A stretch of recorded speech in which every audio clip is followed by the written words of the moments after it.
in the exploitation of technology and communication is truly a global vulnerability.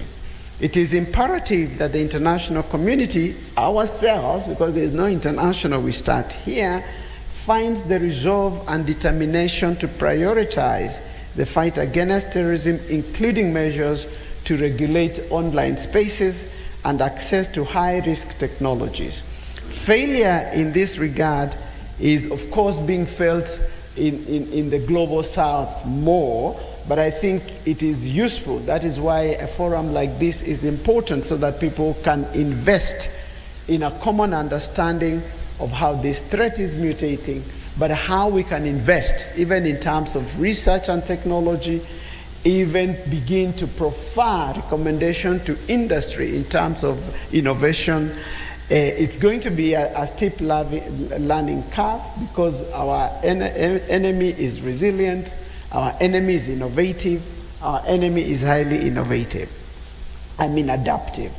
To fully appreciate how this exploitation is happening by terrorists, we must be nimble and informed in how we perceive the threat, in how we equally leverage on these new technologies to respond to it. And finally, it is useful that we evolve domestic policy and legal framework that is versatile and effective. Our response must be anchored in the rule of law, which is what contrasts us from the violent utopia terrorists seek to create, and which reaffirms our shared values, common aspirations, and enduring commitment to a just and peaceful world.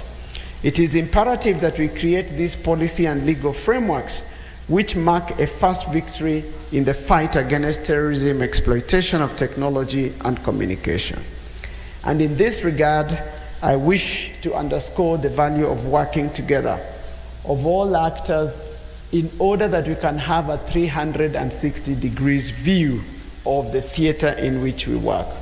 We must work with people, we must work with government, we must work with the technology industry in order to ask, as the director said earlier, to ask the right questions, to determine what pathways we must take, to monitor our implementation and practice, but most importantly, in order to detect the gaps and to course correct in good time.